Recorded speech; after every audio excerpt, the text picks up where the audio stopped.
So let me introduce Mark Hink. He came to Brno from Amsterdam, and he obtained his master degree and PhD in molecular sciences from Wageningen University.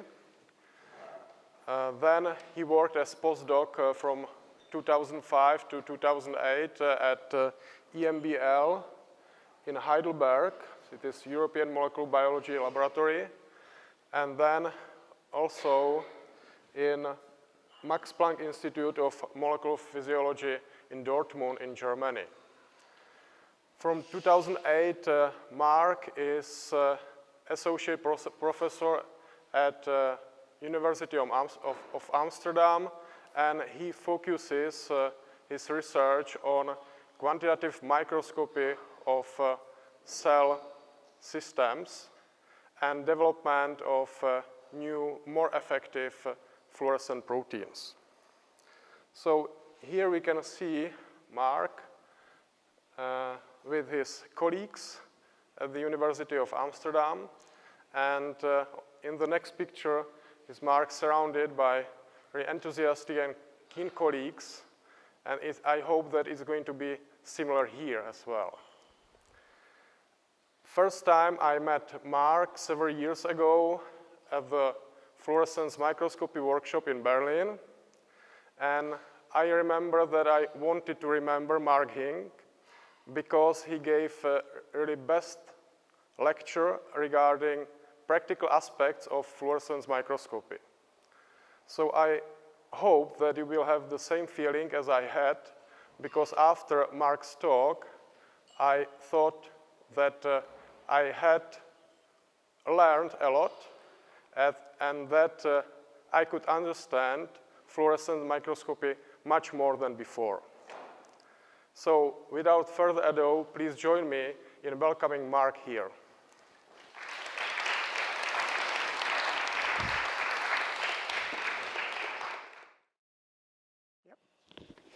Okay, so I will focus on two techniques which we are using a lot in our laboratory. We're also doing a lot of other advanced microscopy techniques, but today I'm going to focus on fluorescence correlation spectroscopy and fluorescence lifetime imaging. So maybe to introduce why we are using that in our lab, So the reason is that we are interested in signaling networks, and I guess you've seen these kind of signaling. Do I have a pointer on this one? Probably not. Okay. So probably you know these kind of signaling cascades, where you have a lot of molecules involved in basically transducing the signal from outside of the cell, where you have receptors that are collecting the ligands, and then they activate downstream proteins, and yeah, via different kind of cascades, they can activate molecules, proteins which are inside the cell, and at the end, very often they end up in the nucleus, where they start to transcribe certain genes to react to the varied environment. So we are also focusing on a few of these signaling cascades. So we have different PIs in our group who are really biologists focusing on certain signaling aspects, like the G-alpha Q signaling, MAP kinase signaling, Wnt signaling we're studying. And besides that, we are also developing tools to do that. So we're developing biosensors, we're developing new fluorescent proteins, and also some new microscopy techniques to make that possible. So what we need for our questions basically is that, of course, we need high spatial resolution. So we want to discriminate the membrane from the cytoplasm to the nucleus, maybe even also lysosomes and endosomes which are involved. And we need high temporal resolution because it's dynamic, right? We're looking in living cells. So molecules are activated at the plasma membrane and go down towards the nucleus. So we want to follow that. You want to have specificity because you only want to look at a few molecules which are involved in your signaling cascade. Multi-component, therefore, multi-labels we need. And if possible, we want to be close to physiological conditions. So we try not to disturb the cell too much. Of course, we have to introduce our fluorescent proteins somehow, and we have to shine some laser light on them in order to get some information. And at the end, we also want to be quantitative, which means that we not only want to have nice pictures and see the morphological changes of the reactions, but we also want to have numbers out of them because we very often look at mutants which have very subtle effects on the signaling cascades. So we want to have diffusion constants. We also are going to measure concentrations with these nice CRISPR-Cas systems nowadays. Oligomerization, activity, dissociation constants, etc.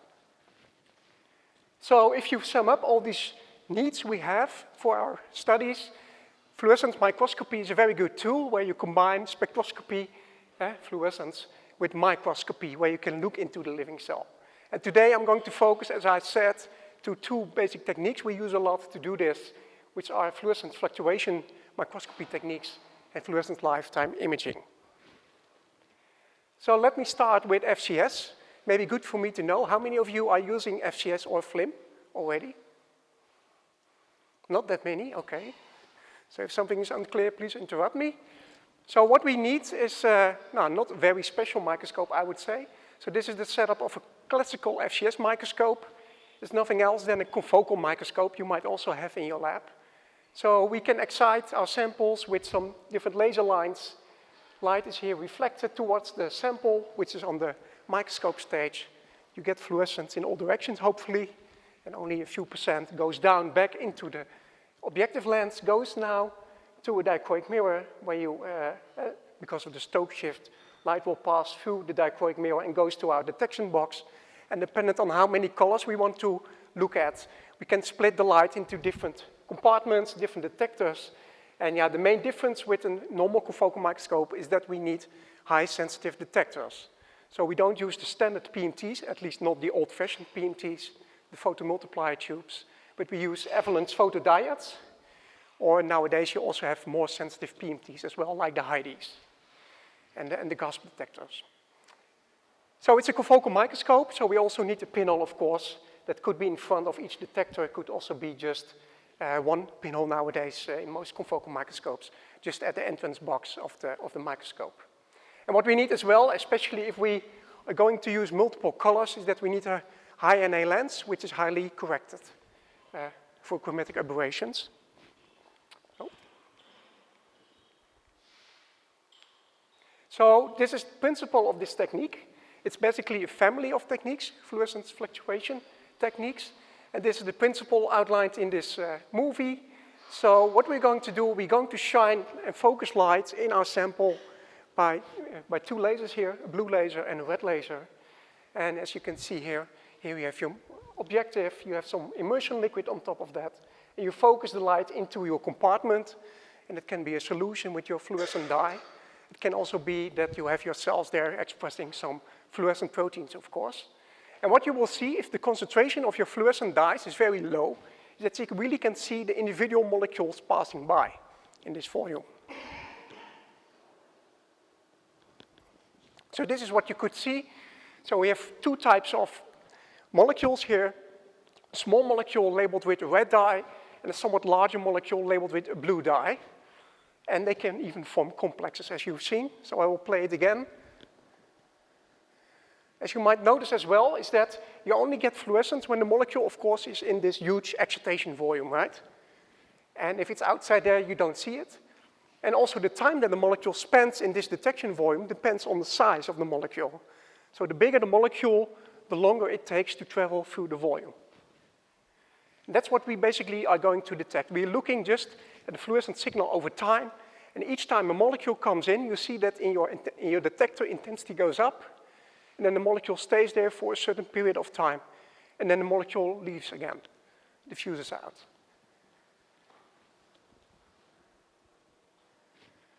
So that's basically the experiment we do.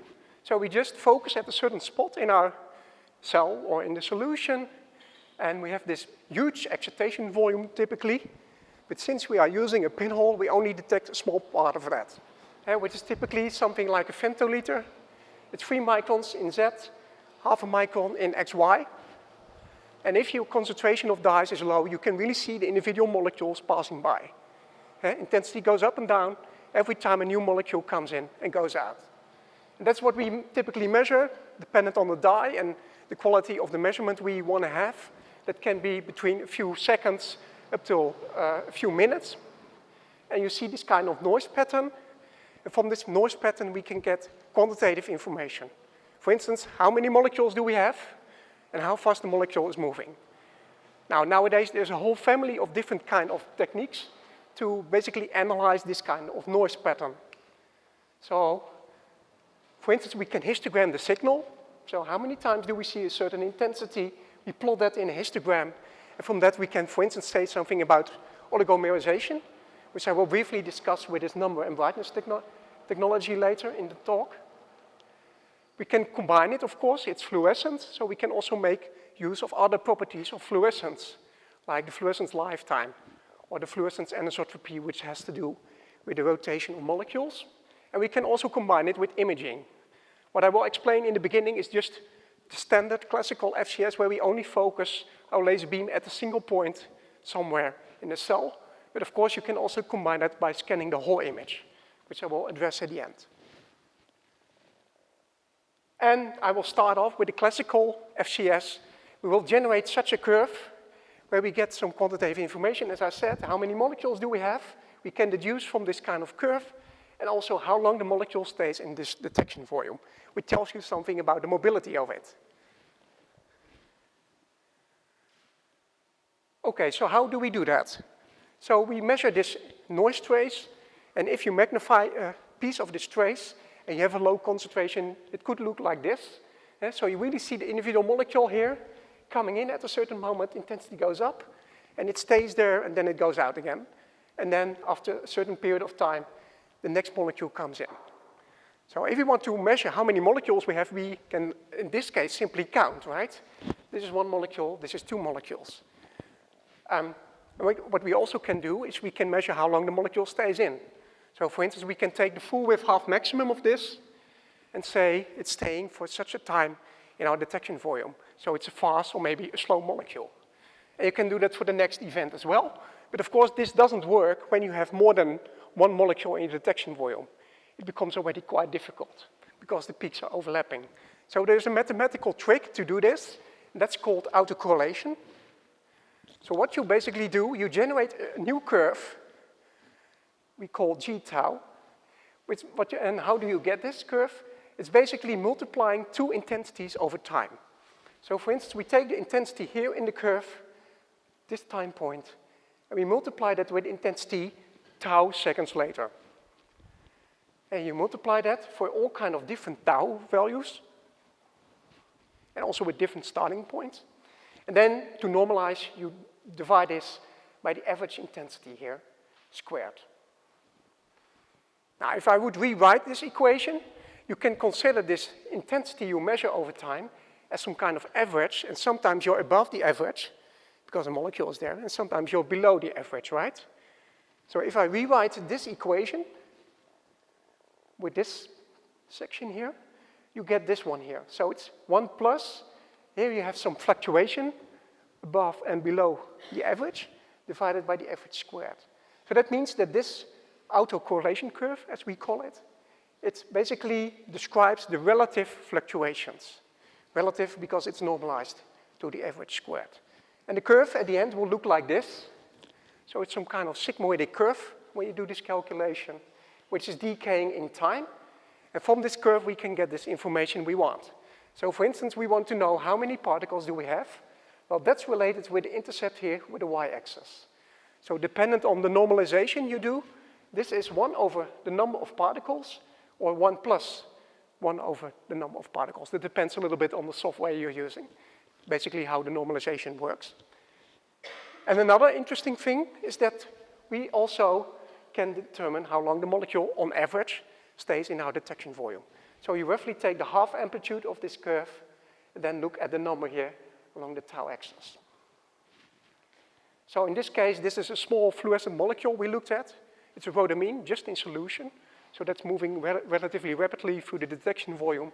So it stays here only for 54 microseconds on average. And we had less than 1 particle in average in our detection volume. But that's very powerful. So we can really measure the number of particles. And of course, there are ways to calibrate the volume size we're looking at. And then you can convert this particle number into a concentration. And then, of course, it becomes very interesting to apply that to your cells as well, to have in your cell your concentration of your fluorescent dye. So yeah, it's a little bit difficult sometimes to understand how we get from this noise trace to this autocorrelation curve.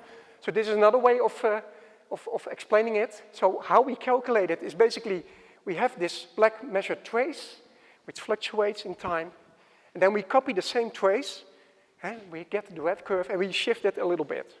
And if you now look at the similarity, if we shift it only a small time step, that's quite high, right? So that means that the autocorrelation amplitude is quite high when we only make small time steps.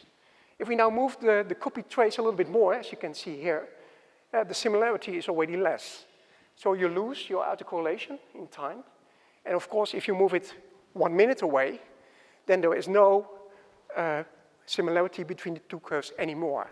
So you lost completely all the correlation, and your decay boils down to the normalization value of 1. Another way of understanding this is that let's assume that you have seen a molecule at time point 0. This curve tells you more or less what is the chance that you still see the molecule after a certain amount of time. So if you wait a very small time, the chance is very high that it's still there. If you wait a very long time, you have a good chance that it's completely gone. It's already far away. Okay, I always get a lot of questions why this amplitude is now related to the particle number, because that's very intriguing, I think, as well. So why is that? Now, the reason is that we use very low concentrations, and these molecules are behaving independently of each other. And then they will follow Poissonian statistics. So if we want to basically see how many molecules we have in our detection volume, that follows this Poissonian statistics. And here you see some plots of some examples. So for instance, on average, we should have 10 molecules in our detection volume. That means, yeah, you have a high chance to see 10, but you still have, of course, also a chance that sometimes you see 15 molecules. And that has this kind of distribution. And since it follows this statistics, the average is a certain number, but a good characteristic, or handy characteristic here, is that the variance of this signal, that has to do with the width here, that has the same number. So if the average we have 10, then also the variance is 10 in this case. And now I'll take you back to the equation I showed you before. So this was this autocorrelation function. And now we fill in, basically tau is 0, which means the intercept with the y-axis of the curve, right, at the beginning.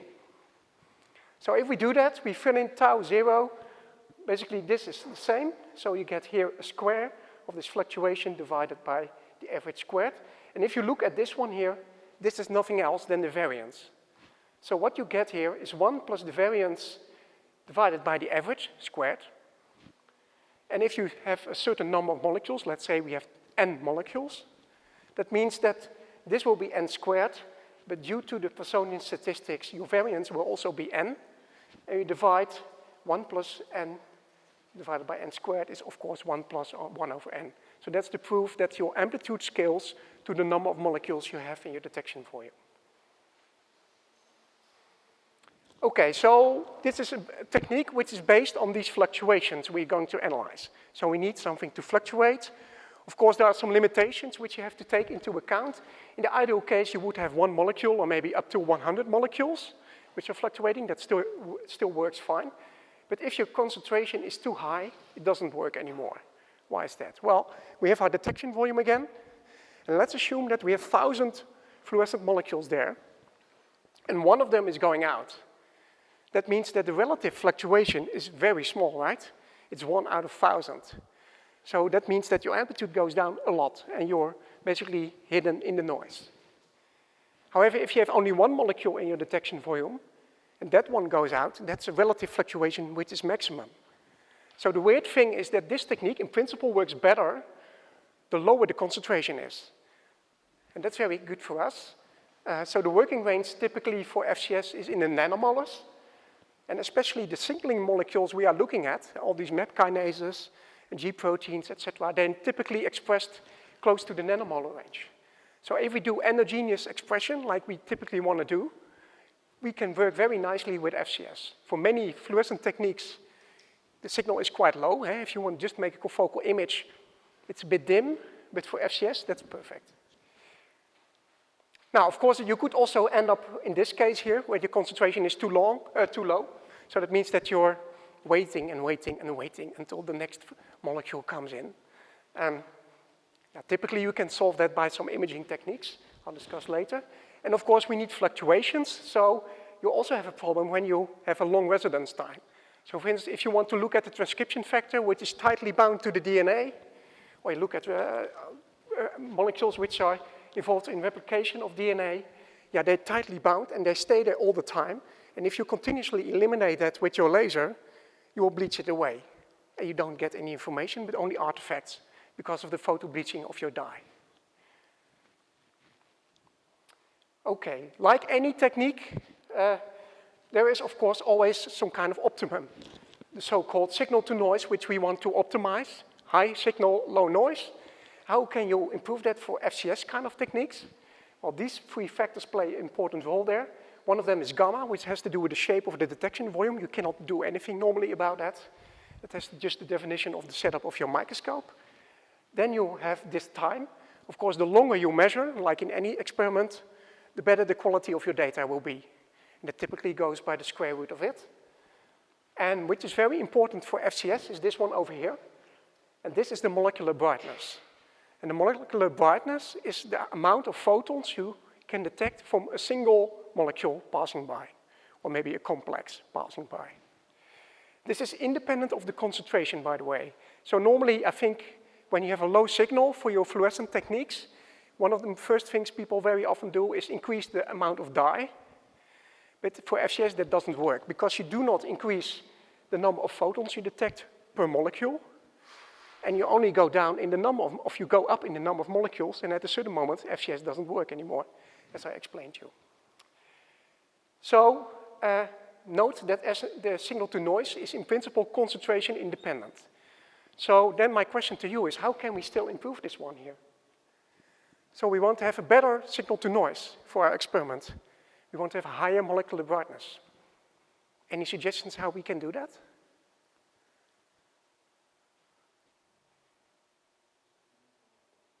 Sorry? Improving the fluorophore, yeah, that's a very good option. So I was starting my PhD at the time that ECFP was, for instance, introduced, the cyan fluorescent protein. And that was very dim at that time. And then we developed in our lab M turquoise, and basically it's 5 times brighter than ECFP. Well, that's brilliant, because now we can nicely work with FCS, while during my PhD I was always struggling to get good results. Yeah. But if we can't change the fluorophore, do we have maybe other suggestions to improve this one? Sorry?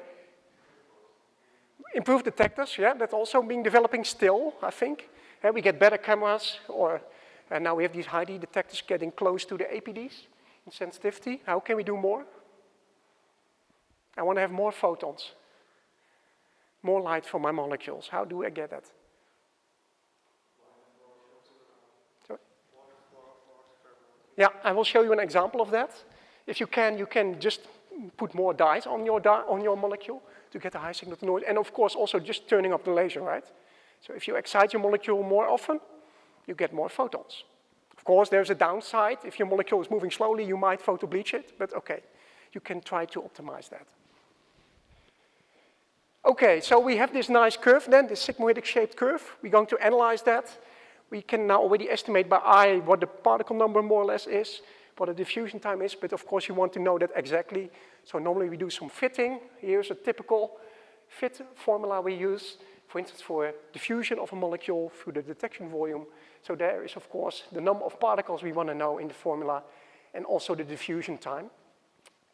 Which is also there is, of course, the size of our detection volume. It's a confocal microscope, but I hope you can imagine if we open the pinhole a little bit, the volume gets a little bit bigger. So it takes a little bit longer, of course, for the molecule to pass then, right? So that's the reason why this is also involved.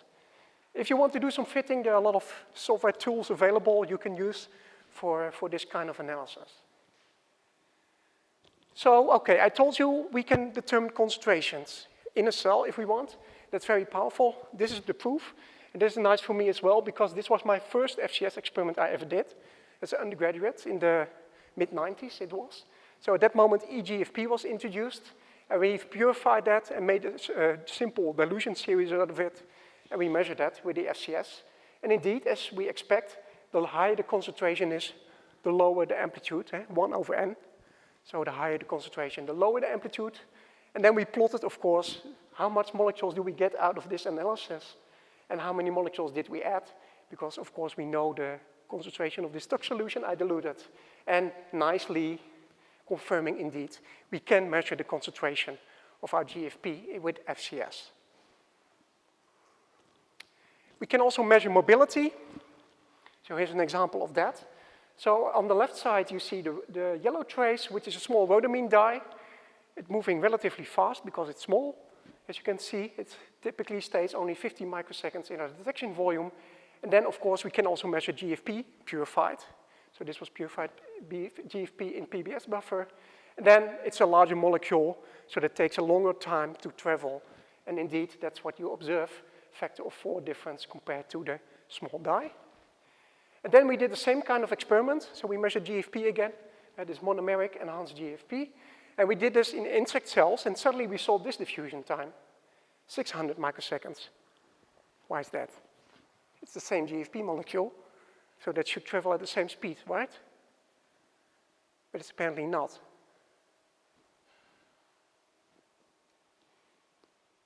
Do you know why? Is this a mistake of our measurement?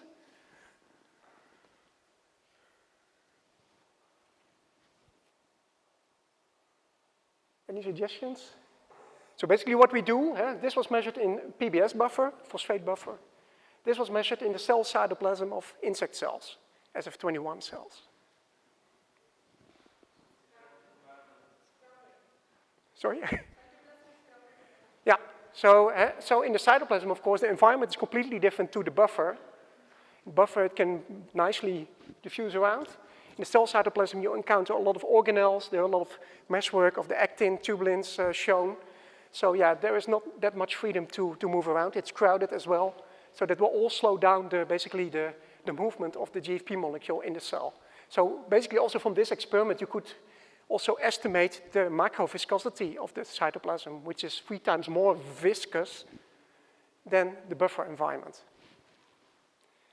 Okay, now since you can look at the mobility, that also means that you should be able to see slow-moving molecules and fast-moving molecules, right? So you should be able to do some binding studies. So as an example, we did this kind of experiment where we had a GFP molecule tagged to a variable domain of a single chain fragment. And the single chain fragment was raised against LPS, which is a lipopolysaccharide on the outside of gram-negative bacteria. And by the way, gram-positive bacteria do not contain this outer membrane. And then we just measured the FCS experiments. So we started simply with the free single chain fragment. Well, that moves relatively fast through the detection volume. And if you now add the gram-positive bacteria that do not have the LPS membrane, basically nothing happens. So the single chain fragment, which is labeled, still diffuses rapidly through the detection volume, which makes sense, of course, since it cannot bind, or should not bind to the bacteria. And if you now add the gram-negative bacteria, then you see a huge change in the diffusion time, because what you now basically look at is a diffusion of the whole bacterium, which is labeled, covered completely with antibodies through the detection volume, and that's, of course, massive compared to the size of the single chain fragment. So you see a huge change in the diffusion time, shifting the curve to the right. Now, in this case, we cannot determine what the binding affinity is because we have basically infinity amount of binding places at the membrane of the bacteria. But if you are lucky, you could set up such an experiment to quantify the binding. So what you could do is you can have a, oh, sorry for that, is label basically the ligand or small peptide or something you want to study the binding of with the fluorescent dye, and that will move fast through the detection volume. And what we now do, we add this non-labeled complex maybe or enzyme that it should bind to, and then of course you get an equilibrium between the two. You still have some free ligand present, but you also have ligand that has been bound to the enzyme complex. And if you're lucky, you can see nicely a biphasic decay because this one is moving rapidly through the detection volume. This one is moving slowly through the detection volume. So that means that you have 2 diffusion times popping up in your curve. And if it's a one-to-one binding, you can now directly say how much of your molecules are free by looking at this amplitude and how much of the molecules are bound by looking at this amplitude. Now, that is nice. You can really study binding then, and it has been proven already by pharmaceutical companies. There is only a limitation, and that this discrimination is based on the diffusion times, which are different. And if you look at the physics, you will see that the diffusion time for a globular protein is only weakly related to the mass. Right? It goes only by the 1/3 power. So if I increase my mass of my molecule with a factor of 8, the diffusion time will only change a factor of 2. And that means they found it out that in order to see a discrimination, to discriminate those two species here, we need at least the mass difference of a factor of 4 between this one and this one. So unfortunately, for many questions in biology, like receptor dimerization, we cannot use this approach, right? Because they only increase the mass by a factor of 2 if you generate the dimer. So then basically it looks like this, while it should be this. So in order to still measure these interactions, what we simply do is we don't use one color label, but we use 2 colors of labels. So we use also 2 lasers and 2 detectors then. So we label one part of the molecules with a green dye, the other one with a red dye. And of course, if we do the simple autocorrelation analysis of this trace here, where we see single molecules passing by, but also dimers, you analyze that, yeah, this should contain the information of the monomers and the dimers, but we cannot really discriminate it here. And the same is true also for the red detector. You also see dimers and monomers passing by, and yeah, you don't really can distinguish them from this kind of analysis alone. But what you now can also do is so-called cross-correlation. So you do the same kind of calculation I showed you before. You take the intensity of this time point, and you multiply it not with intensity somewhat later here, but you multiply it in the other channel. And what you get then as a result is the so-called cross-correlation curve, and this only contains information more or less about the complex. And that's nice. And by the way, this is reverse to what I've explained to you before for the autocorrelations. In this case, the more complex we have, the higher the amplitude. And this is nice because now we can really quantify also the affinity of these 2 compounds for each other, because we know the free amount of molecules and we also know the amount of complex, so we can calculate the KD, the binding affinity. And that's what we did also in living cells. So here's an example. In yeast cells, we did some experiments. We were interested in this MAP kinase complex, which is involved in pheromone signaling of yeast. So yeast can, if it's haploidic, it can recognize the opposing mating type by secreting these small pheromones. In this case, alpha factor, that will be recognized. G protein is activated, and then this MAP kinase cascade is activated, which means that they start to phosphorylate each other on top of the scaffold protein, and then the last MAP kinase goes to the nucleus. And it results in a deformation, a morphological change of the yeast. So normally these yeast are just globular in shape, but at the moment you add this alpha factor, they try to mate where the yeast it thinks is on the other side. So it's going to change its shape, as you can see here. You get a so-called smooth tip, and it starts to grow in towards that direction in order to mate. And we were interested in this MAP kinase complex. So we were intrigued, do we need this alpha factor in order to get this complex being built? Or is this complex already there, even without the pheromone being around? So we chose to use FCS for that in the yeast cells. So we labeled different of these 4 proteins with GFP and M-cherry, but we directly found out that the signals were too low. And so these proteins are endogenously expressed at few hundred nanomolars at the most. And yeah, we have a lot of autofluorescence in this yeast, and we have a lot of bleaching because it's such a small cell. And therefore we decided to increase the molecular brightness, like I discussed with you before. That's important here, and that's the reason why we coupled it to 3 copies of GFP instead of 1, and also 3 copies of M-cherry. And of course, as discussed before, you have to check the physiology then, because it's like a big Christmas tree then, you might think. But surprisingly enough, it doesn't affect the division and the signaling at all, having those 3 copies of GFP and 3 copies of cherry. So we did the experiments, we quantified that. So here I can take an example here.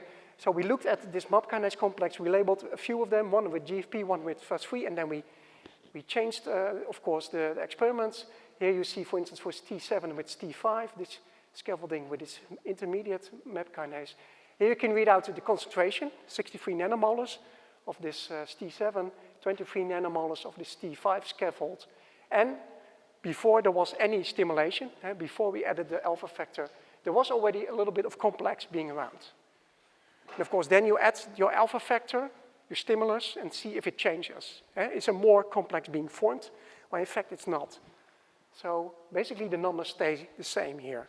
So that's not the method of regulation to get more signaling through this MAP kinase signaling cascade to form more complex. But that's a nice thing, a nice tool you can have with FCCS. You can quantify these kind of interactions inside a living cell. Okay, so a limitation of FCS, as I explained to you so far, is that we park the beam at a certain spot in the cell, and we continuously eliminate that and get the photons out of that region. Of course, that's not giving you a lot of information if there is a spatial difference over your whole cell, because you're only measuring one point at a time. So what you can do is also combine FCS with imaging correlation techniques. And unfortunately, I don't have the time to go into detail, but there are a lot of techniques here, X-Kicks, TICs, WICs, STICs as well, and PICs. It's not mentioned here.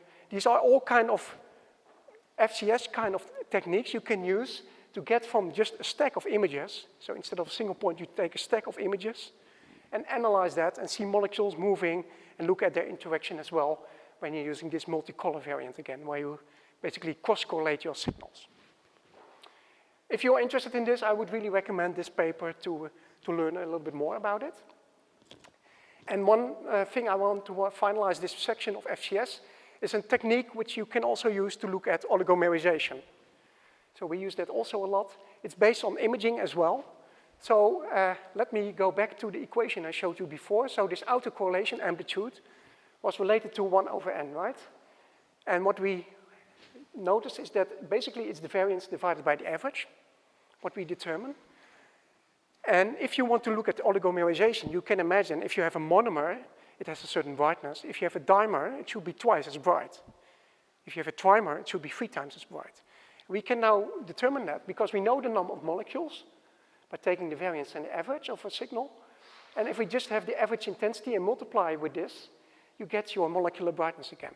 So then you can discriminate monomers from dimers, from trimers. And you can do that in images as well.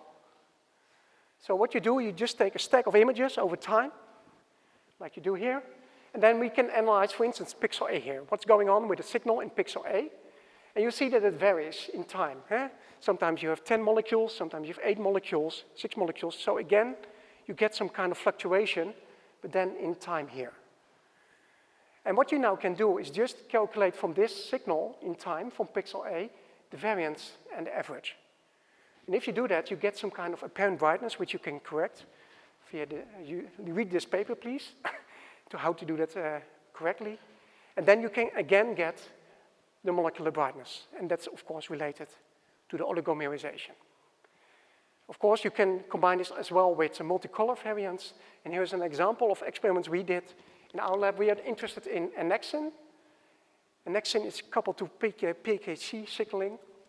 It's also important for basically repairing the membrane. So if you have a membrane that is damaged, of course, your cell will lyse. So what should occur is that directly this protein, annexin, goes to the membrane and basically closes the membrane there, where the gap is. And it does that on basis of charge. So it's a negatively charged protein. And maybe you know that the inner side of a membrane is also negatively charged because of the phosphatidylserines. So at the moment that there is nothing going on there, basically it cannot bind to the membrane because both of them are negatively charged. So that's what you see here. If you express this in a HeLa cell, it's just everywhere, but not really at the membrane. It's in the nucleus, in the cytoplasm, not at the membrane. But if you now add calcium, which normally flows in, of course, also when the cell membrane has been damaged, and you can induce that by a drug as well, you will see that there is a lot of positive charge. And this positive charge of calcium can basically be in between the membrane and your negatively charged proteins, and suddenly your proteins can bind indirectly to the membrane. So if you add this drug, after a few seconds, you'll see that the proteins will translocate. We add the drug, then directly see all the proteins from the cytoplasm go to the membrane because of the changed charge. And which, surprisingly, there is a delay also in the nucleus, which we can explain in a moment. Like this one is later. And now we want to know what kind of aggregates are being formed at the plasma membrane. So we use this NMB analysis for that. We take images over time. So this is before stimulation, and we normalize here the brightness we calculated, as I showed you before, taking the average, taking the variance. And we normalize that to the signal of a free GFP in the cell. And then you will see that this is more or less monomeric. It's monomeric annexin being in the cytoplasm. Then we stimulate the cells with ionomycin. You already see that there's a translocation to the plasma membrane here. And then you can see that the brightness of the annexin has increased. And if you quantify that at the membrane, your brightness has gone up by a factor of 3, very close to what people also observed in vitro experiments. And by the way, the one here in the nucleoplasm, that's still monomeric. And this is some kind of intermediate state where the annexin has not moved to the nuclear membrane yet, and there it's still monomeric. Okay, so very briefly, I don't know how I'm doing in time. Am I halfway? Too far, okay. So we have different techniques. I briefly explained fluorescence correlation spectroscopy we use a lot to just determine concentrations, fast fluctuations, for instance, cytoplasmic nuclear diffusion. It's not so good if you have immobile particles, big clusters at the membrane, transcription factors at the DNA.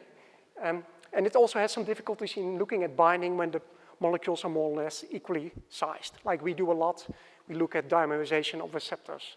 So then one-color FCS doesn't work, but then you can use this two-color cross-correlation FCS. You can look at complexes. It's a little bit more demanding from a technical point of view to do all the corrections in order to be quantitative, but you can do it. If you're looking at slow molecules, this continuous elimination in one spot is not the ideal situation, then it's better to go for these image correlation spectroscopy tools. You can really nicely look at slow-moving or even immobile molecules. Only since you have to take images, that takes a little bit more time, right?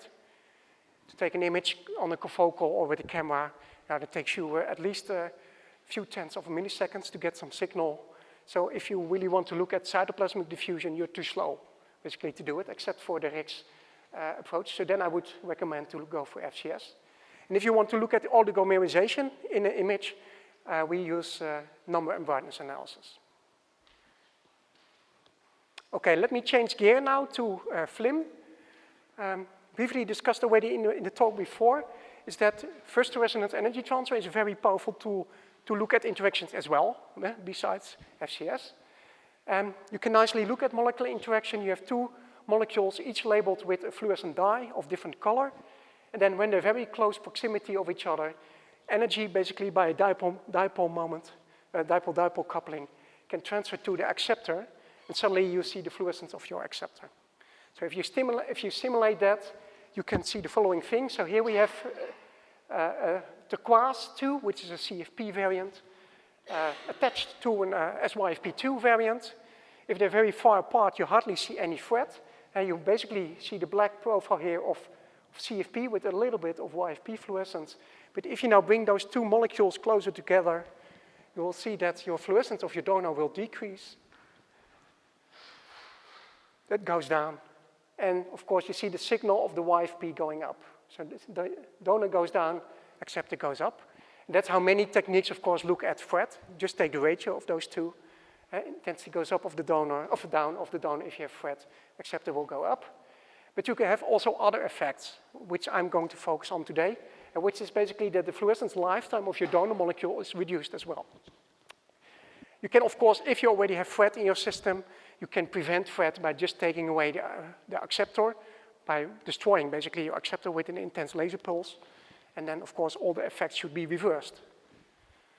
And there are many more techniques you can use for thread, so I would recommend this paper if you're really interested in all kind of exotic techniques to look at thread.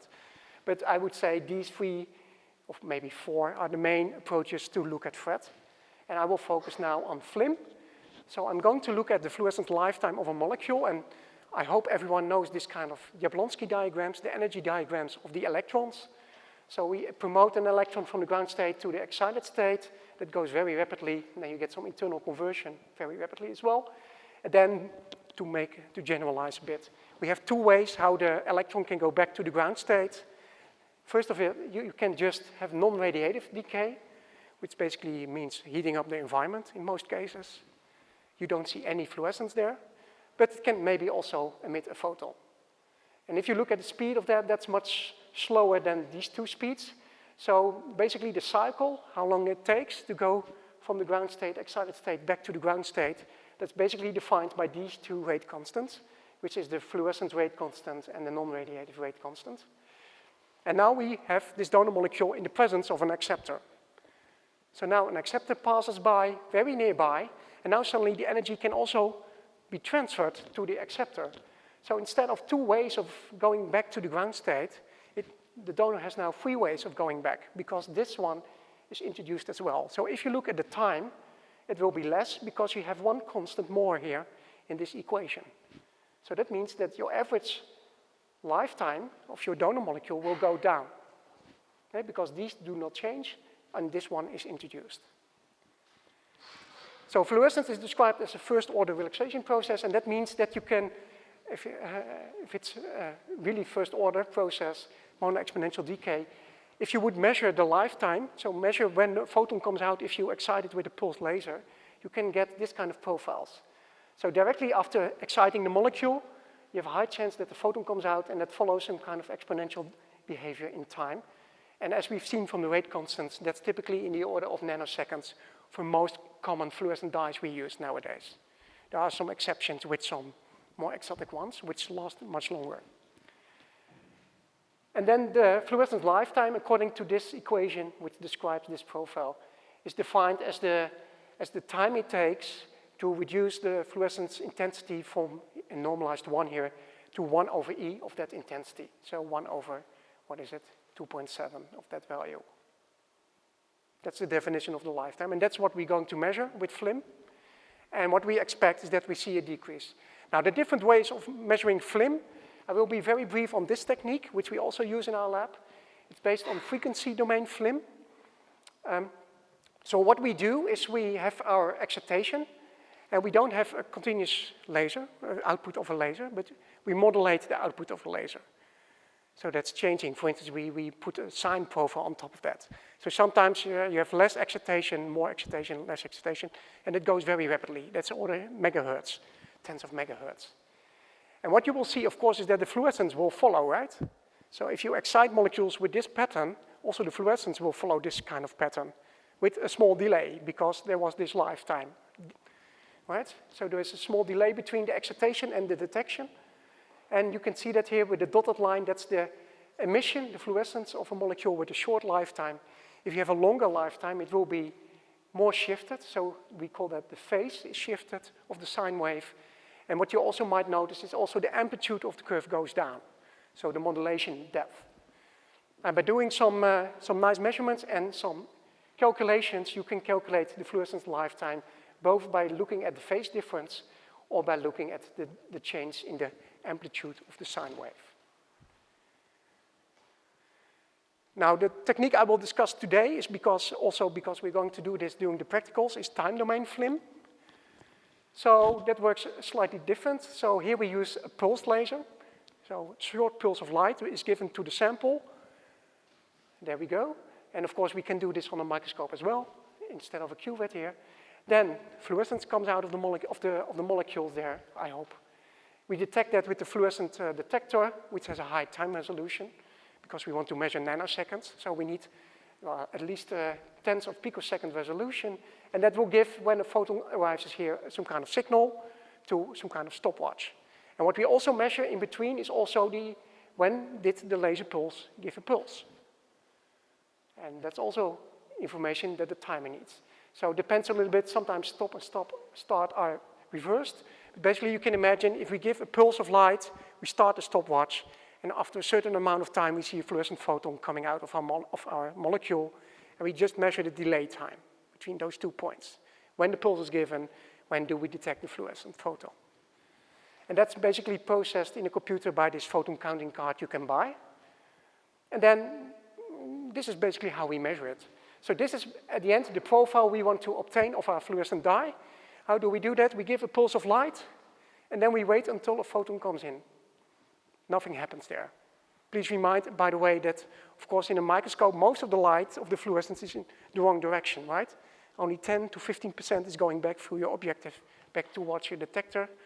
Then if you have a good detector, you have 60% chance of detecting it.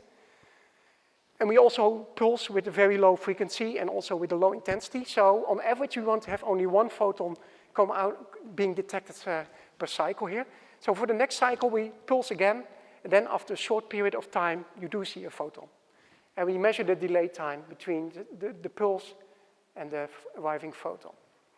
And then you just repeat this 10,000, 100,000, maybe a million times if you want to have good quality data. And then basically you sum up these arrival times of all the photons and you get this kind of histogram. And of course you want to be as close as possible to the real decay, so you need a certain amount of photons to being detected here. An easier way, where the limitation of this one is that you can only detect one photon at a time. So at the end you will see that if you use this technique of time-correlated single photon counting, what it basically is, you need a few minutes to get very good quality data. With some other approaches, like time gating, you can be faster, because you don't need to do really this counting. What you can do is this time gating. So again, as a reference, I plotted here the exponential decay, but what you do, you just open your detector for a certain period of time, and you also open a little bit later in time, again, the detector. And you just count how many photons do you see in this time interval, and how many photons do you see in this time interval, and hopefully you get this kind of number of photons here, this kind of number of photons there, and you can basically make a plot with 2 data points. It's not very precise, but for many biological questions, that could be good enough already. Depends a little bit on the difference you expect. And the main advantage is that this can be much faster. So there are some commercial systems who are able to do that. Okay, but let's go back to time-correlated single photon counting, which is typically present in confocal microscopes nowadays, is that we have these laser pulses, we detect photons, and we build up a histogram.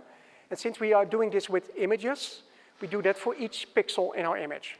So for each pixel in our image, we scan for a certain period of time, we pulse, detect, pulse, detect, pulse, detect, pulse, detect.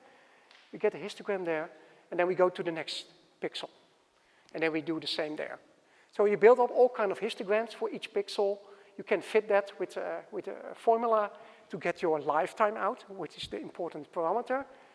And then you convert that average lifetime you get out of the fit, which I will explain in a moment.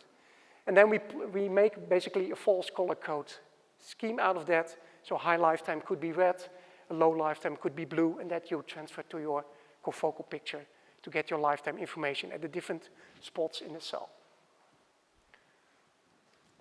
So how do we fit this? Well, that could look like this. So I already explained to you this exponential decay of the fluorescent lifetime. Now, in fact, there is, of course, always a little bit of background as well. And one other thing is that you get the so-called IRF, which is the instrumental response function. And that's basically smearing out your time resolution. So sometimes you have a pulse of laser light, which is not very short, but a little bit long. And then you lose a little bit resolution. And that's what you see depicted here in the red curve. That's so-called IRF, and that smears out the timing information. So you're getting a little bit less imprecise if this IRF is quite broad. You want to be it as small as possible. And it depends on the quality of your laser. So how short is your laser pulse? Or is it a long pulse? The shorter the better. But also on the timing of your detector. How good your time resolution of your detector is. And then, of course, you get your fluorescence decay. So that's depicted here in blue. And as you might notice, this is plotted in semi-log space. So here we have time. Here we have the number of photons being detected.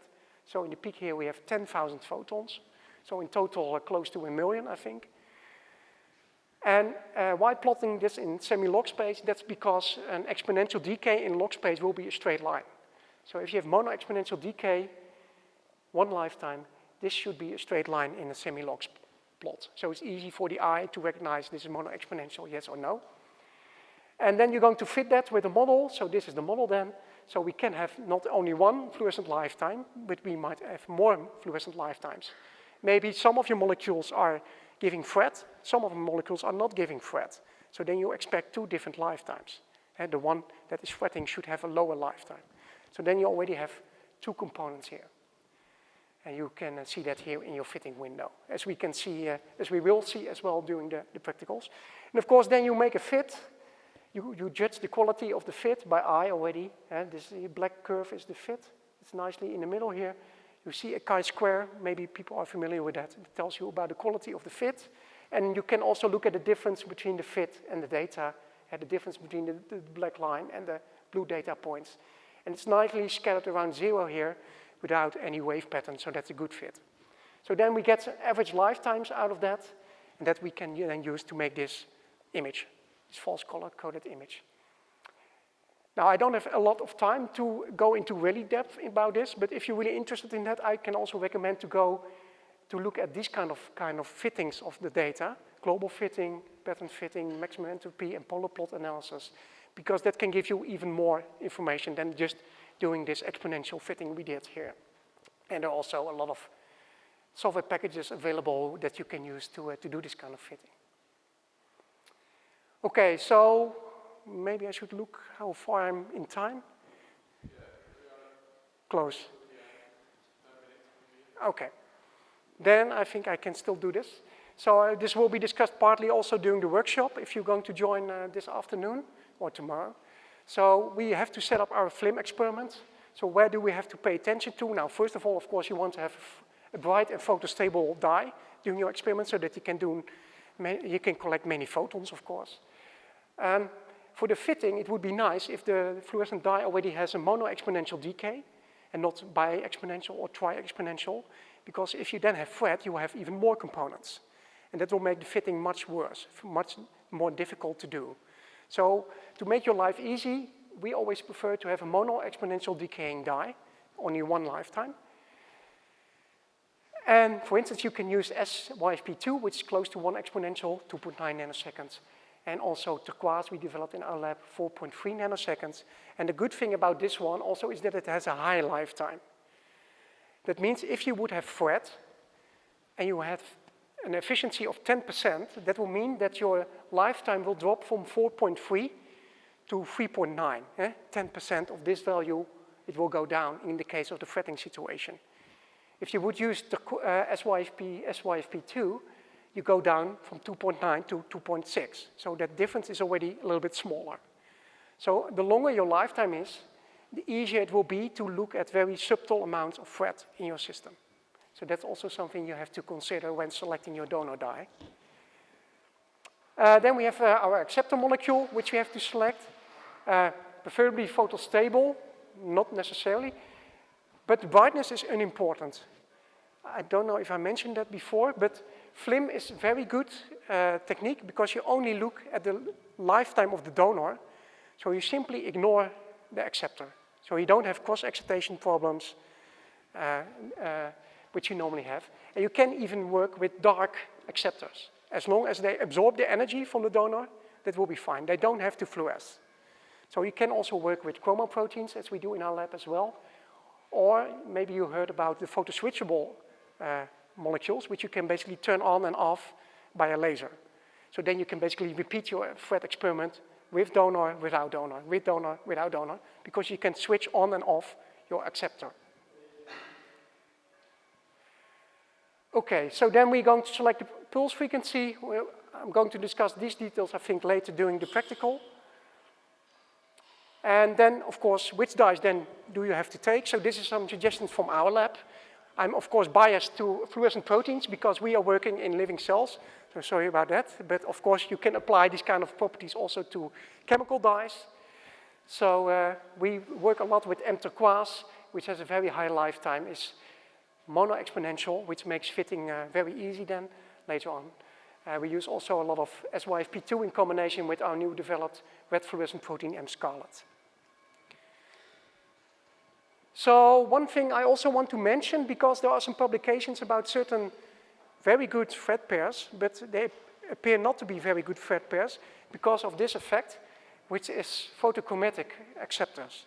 It turns out that some acceptors you can basically turn on and off in an uncontrolled way, more or less, because at the moment you turn on your laser of your donor, not of the acceptor, but of your donor, they will be more or less active.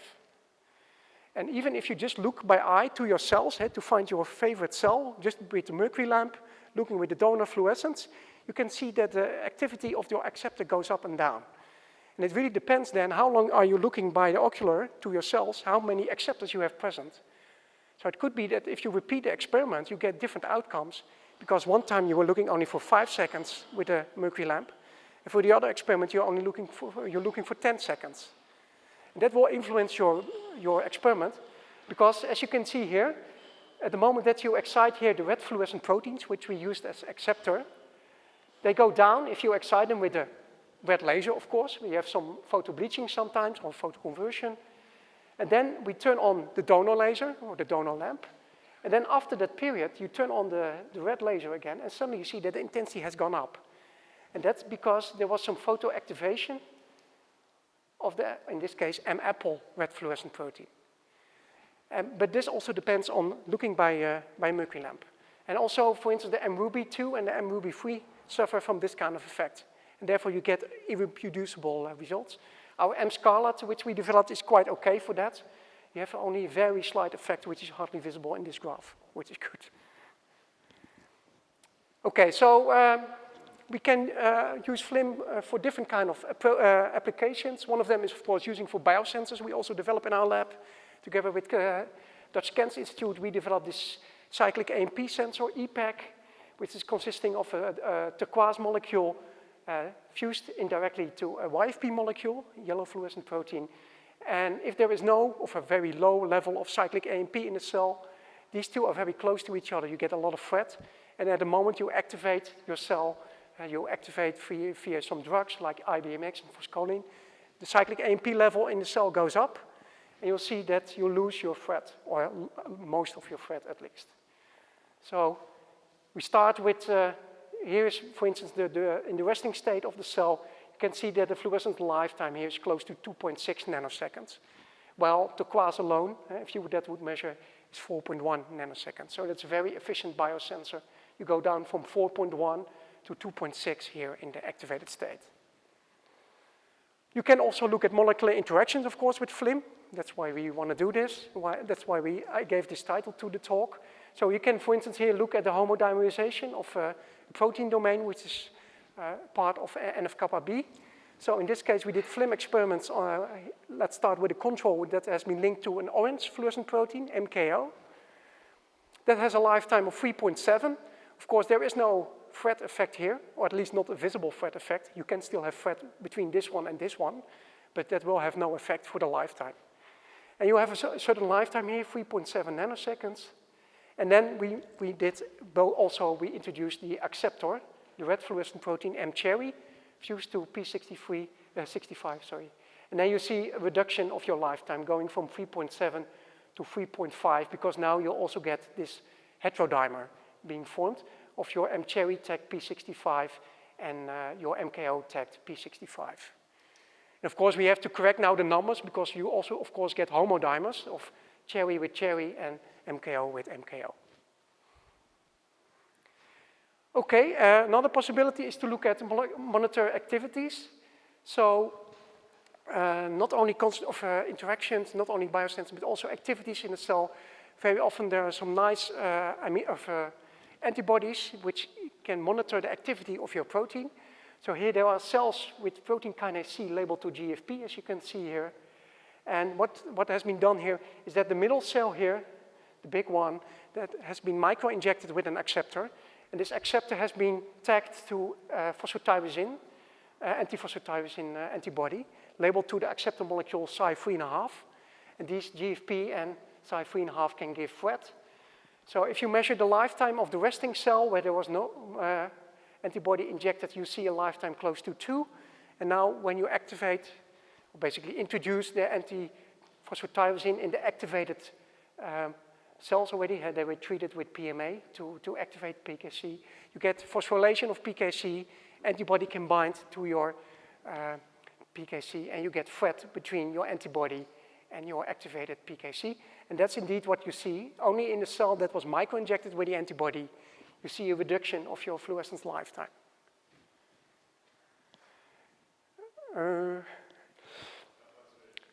This I will explain during the practical later, which is very nice. Also has to do because we don't mind about our acceptor. You can use dirty acceptors. More details will follow later. And to finish off, I want to show you that you can also use FLIM, of course, to use contrast. Right? So we develop a lot of fluorescent proteins as well in our lab. So what you, whoa, that was too fast. This one. So what you see here is that it's just a Petri dish coated with bacteria, and each bacteria is expressing a different kind of red fluorescent protein. They're all red, so in color-wise you don't see any difference, but the lifetimes of these different bacteria are different, and then of course then you can do the nice painting, and our PhD students are very good at that. So this is the result of that. So if you look at the fluorescence of this plate, it will look more or less homogeneously, but if you now do the lifetime measurement, you will see things like this. Because now you can really see the contrast on basis of lifetime imaging. So you have some short lifetime RFP variants here in the middle, and you have some long lifetime variants here in the eyes and in the boots of Dora. Of course, we also do serious business in our lab, so we can also, of course, use also this kind of contrast to label different kind of organelles, as you can see here. So this is done with, again, 2 different red fluorescent proteins. One of them is targeted to the nucleus, the other one is targeted to the cytoplasm. And as you can see in the fluorescence intensity image, you don't see much difference between the cytoplasm and the nucleus. But if you look for the fluorescent lifetime, you can clearly see the long lifetime of M scarlet in the nucleus and the low lifetime of the M scarlet H in the cytoplasm. And with that, I want to thank my group as well, especially the group who is involved in the development of biosensors, FPs, and FLIM experiments. And maybe I'm happy to take some more questions from you.